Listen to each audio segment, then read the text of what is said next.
ನಮಸ್ಕಾರ ಸ್ನೇಹಿತರೆ. ಈ ಒಂದು ತಂಬಿಟ್ಟಿನ ಆರತಿಯನ್ನು ಯಾವ ರೀತಿಯಾಗಿ ನಾವು ಮನೆಯಲ್ಲಿ ಮಾಡಬಹುದು ಅಂತ ಈ ವಿಡಿಯೋನಲ್ಲಿ ನೋಡಿಸ್ತಾ ಹೋಗ್ತೀನಿ.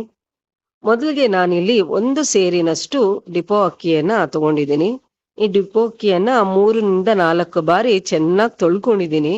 ಕೊನೆಯಲ್ಲಿ ಶುಭ್ರವಾದಂತಹ ಕುಡಿಯೋ ನೀರಿನಲ್ಲಿ ಕೂಡ ಇದನ್ನ ಚೆನ್ನಾಗಿ ತೊಳೆದು 1-2 ಗಂಟೆಗಳ ಕಾಲ ಇದನ್ನ ನಾನು ನೆನೆಸಿಟ್ಟಿದ್ದೀನಿ. ಹಾಗೆ 2 ಗಂಟೆ ಆದ್ಮೇಲೆ ಇದನ್ನ ನಾನು ಚೆನ್ನಾಗಿ ಸೋದಿಸ್ಕೊಳ್ತಾ ಇದ್ದೀನಿ. ನೀರೆಲ್ಲ ಪೂರ್ತಿ ಹೋಗೋವರೆಗೂ ನಾವು ಇದನ್ನ ಸೋದಿಸ್ಬೇಕು. ಹಾಗೆ ಒಂದು ಬಿಳಿ ಬಟ್ಟೆನ ತಗೊಂಡು ಅದರ ಮೇಲೆ ಅಕ್ಕಿಯನ್ನ ನಾನು ಹರಡಿಸ್ತಾ ಇದ್ದೀನಿ. ಯಾಕಂದ್ರೆ ತೇವಾಂಶ ಎಲ್ಲ ಆ ಬಟ್ಟೆ ಹೀರ್ಕೊಳ್ಳುತ್ತೆ. ಒಂದು ಅರ್ಧ ಗಂಟೆ ಕಾಲ ನಾವು ಇದನ್ನ ಈ ರೀತಿಯಾಗಿ ಒಣಗೋದಕ್ಕೆ ಬಿಡಬೇಕು. ಪೂರ್ತಿ ಒಣಗಕ್ಕೆ ಬಿಡಬಾರ್ದು. ಯಾಕೆಂದ್ರೆ ಪೂರ್ತಿ ತೇವ ಇದ್ರೂ ಕೂಡ ಮಿಕ್ಸಿನಲ್ಲಿ ನುಣ್ಣಗಾಗೋದಿಲ್ಲ. ಹಾಗೆ ಪೂರ್ತಿ ಒಣಗಿದ್ರು ಕೂಡ ತಂಬಿಟ್ಟು ಚೆನ್ನಾಗಿ ಬರೋದಿಲ್ಲ. ಹಾಗಾಗಿ ಇದನ್ನ ಒಂದು ಅರ್ಧ ಗಂಟೆ ಕಾಲ ಈ ರೀತಿಯಾಗಿ ಬಟ್ಟೆ ಮೇಲೆ ಹಾಕ್ಬೇಕು, ಒಣಗೋದಕ್ಕೆ ಬಿಡ್ಬೇಕು. ನೋಡಿ, ಮುಟ್ಟಿದ್ರೆ ಸ್ವಲ್ಪ ತೇವ ಇರ್ಬೇಕಷ್ಟೇ. ಪೂರ್ತಿ ತೇವ ಇದ್ದಾಗ ಮಿಕ್ಸಿನಲ್ಲಿ ಪುಡಿ ಆಗೋದಿಲ್ಲ. ಈಗ ನೋಡಿ, ಒಂದು ಅರ್ಧ ಗಂಟೆ ಬಿಟ್ಬಿಡೋಣ. ಈಗ ಇದನ್ನ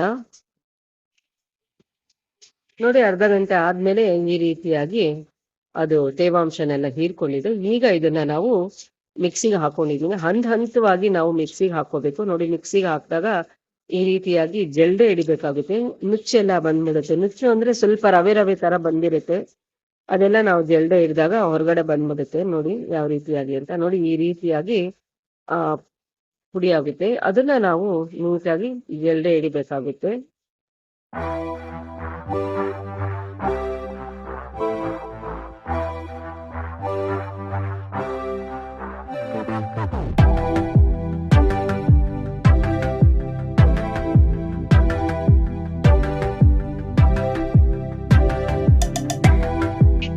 ಫೈನ್ ಪೌಡರ್ ಮಾಡಿರುವಂತಹ ಅಕ್ಕಿ ಹಸಿಗೆ ನಾನಿಲ್ಲಿ 1 ಕಪ್ಪಿನಷ್ಟು, ದೊಡ್ಡ ಕಪ್ನಷ್ಟು ಹುರಿಗಡ್ಲೆನ ಒಂದು ಮಿಕ್ಸಿ ಜಾರ್ಗೆ ಹಾಕೊಳ್ತಾ ಇದ್ದೀನಿ. ಹಾಗೆ ಅದೇ ಒಂದು ಮಿಕ್ಸಿ ಜಾರ್ಗೆ ಹೊಟ್ಟು ತೆಗೆದಿಟ್ಕೊಂಡಂತಹ ಹುರಿದಿಟ್ಟಂತಹ ಕಡಲೆ ಬೀಜವನ್ನ ಹೊಟ್ಟು ತೆಗೆದ್ಬಿಟ್ಟು ಅದನ್ನು ಕೂಡ ಆ ಮಿಕ್ಸಿ ಜಾರ್ಗೆ ಸೇರಿಸ್ತಾ ಇದ್ದೀನಿ. ಇವೆರಡನ್ನು ಸೇರಿಸಿ ನುಣ್ಣಗ ಫೈನ್ ಪೌಡರ್ ಮಾಡ್ತಾ ಇದ್ದೀನಿ. ಇದನ್ನ ನಾನು ಅಕ್ಕಿ ಹಸಿಟ್ಟಿಗೆ ಸೇರಿಸ್ತಾ ಇದ್ದೀನಿ. ಹಾಗೆ ಅದೇ ಒಂದು ಮಿಕ್ಸಿ ಜಾರ್ನಲ್ಲಿ 1 ಸಣ್ಣ ಕಪ್ನಷ್ಟು ಗಸಗಸೆ, 4-5 ಏಲಕ್ಕಿನ ಕೂಡ ಸೇರಿಸ್ತಾ ಇದ್ದೀನಿ. ಹಾಗೆ 1 ಕಪ್ನಷ್ಟು ತುರಿದಿರುವಂತಹ ಒಣ ಕೊಬ್ಬರಿಯನ್ನ ಸೇರಿಸಿ ಇದನ್ನು ಕೂಡ ನಾನು ಫೈನ್ ಪೌಡರ್ ಮಾಡ್ಕೊಂಡು ಬರ್ತಾ ಇದ್ದೀನಿ. ಇದನ್ನ ಈ ಒಂದು ಮಿಶ್ರಣಕ್ಕೆ ಸೇರಿಸ್ತಾ ಇದ್ದೀನಿ. ಈ ಮಿಶ್ರಣವನ್ನ ಕಲಿಸ್ಬೇಕು, ಚೆನ್ನಾಗಿ ಕಲಿಸ್ಕೋಬೇಕಾಗುತ್ತೆ.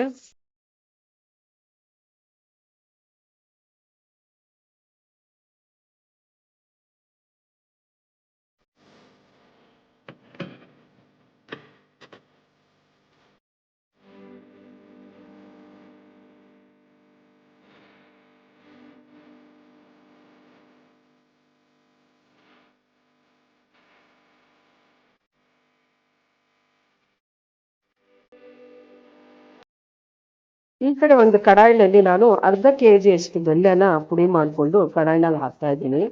ಹಾಗೆ ಇದಕ್ಕೆ ನಾನು 1 ಕಪ್ಪಿನಷ್ಟು ನೀರನ್ನ ಸೇರಿಸ್ತಾ ಇದ್ದೀನಿ. ಇದು 1 ಎಳೆ ಪಾಕ ಬರಬೇಕಾಗುತ್ತೆ. ಸ್ವಲ್ಪ ಸಣ್ಣ ಊರಿನಲ್ಲಿಡಿ, ಕೈ ಆಡಿಸ್ತಾ ಇರಿ, ಸಣ್ಣ ಊರಿನಲ್ಲಿಡಿ.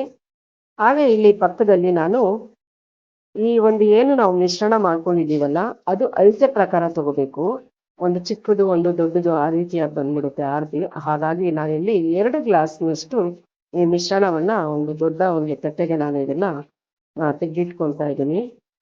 ಒಂದೊಂದಾದ್ರೂ ಮಾಡ್ಕೋಬಹುದು, ಅಥವಾ ಒಂದೇ ಸಾರಿ 2 ಗ್ಲಾಸ್ನಷ್ಟು ಹಿಟ್ಟನ್ನು ಹಾಕಿ ಅದನ್ನ ಬೇಕು ಅಂದ್ರೆ ನಾವು 2 ಭಾಗವಾಗಿ ಡಿವೈಡ್ ಮಾಡ್ಕೋಬಹುದು.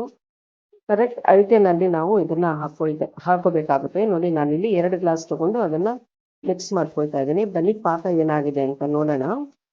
ಇದು ಬೆಲ್ಲ ಎಲ್ಲ ಕೈದಿ ಪಾಕ 1 ಎಳೆ ಪಾಕ ಬಂದ್ರೆ ಸಾಕು, ತುಂಬಾ ಗಟ್ಟಿ ಪಾಕ ಏನು ಬೇಡ. ನೋಡಿ, ಪಾಕ ಕೂಡ ಈಗ ಈ ಹಂತದಲ್ಲಿ ಪಾಕ ರೆಡಿ ಆಗಿದೆ. ಇಷ್ಟು ಪಾಕ ಬಂದ್ರೆ ಸಾಕು. ಈಗ ಇದನ್ನ ನಾವು ಒಂದು ಅಳತೆನಲ್ಲಿ ಇದನ್ನ ತಗೋಬೇಕು. ಒಮ್ಮೆಲೆ ಎಲ್ಲಾ ಒಂದು ಪಾಕವನ್ನ ಈ ಮಿಶ್ರಣಕ್ಕೆ ಹಾಕಬಾರ್ದು, ಸ್ವಲ್ಪ ಸ್ವಲ್ಪ ಹಾಕ್ಬೇಕಾಗುತ್ತೆ. ನೋಡ್ಕೊಂಡು ಸ್ವಲ್ಪ ಸ್ವಲ್ಪ ಹಾಕ್ಬೇಕು. ತುಂಬಾ ತೀರಾ ನಾವು ಪಾಕ ಹೆಚ್ಚಾಗಿ ಹಾಕಿದಾಗ ಅದು ತೆಳುವಾಗ್ಬಿಡುತ್ತೆ. ಹಾಗಾಗಿ ನೋಡ್ಕೊಂಡು ನಾವು ಸ್ವಲ್ಪ ಸ್ವಲ್ಪನೇ ಪಾಕ ಹಾಕೊಂಡು ಹಿಟ್ಟನ್ನ ಕಲಿಸ್ಕೋಬೇಕಾಗುತ್ತೆ.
ನೋಡಿದ್ರಲ್ಲ ಸ್ನೇಹಿತರೆ, ಯಾವ ರೀತಿಯಾಗಿ ತಂಬಿಟ್ಟಿನ ಒಂದು ಆರತಿಗಳನ್ನ ಮಾಡ್ಕೊಳೋದು ಅಂತ ಹೇಳ್ಬಿಟ್ಟು.